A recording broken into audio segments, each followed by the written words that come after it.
Vernier कॅलिपरच्या साह्याने आपण त्याची जाडी मोजत आहोत. किती आहे हे 0.02 काय आहे ते इंच आहे की नाही. आता हे बटन जर दाबलं तुम्ही तुम्हाला mm मध्ये किती आहे 0.7 mm. इकडं मुलांना पण द्यायचं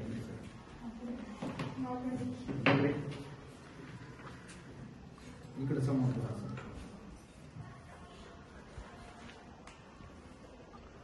किती किती व्यवस्थित धरा बघा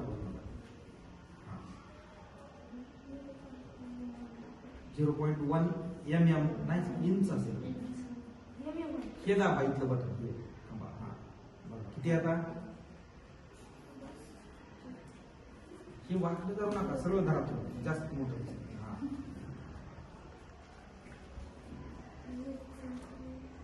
सर किती आहे आकडा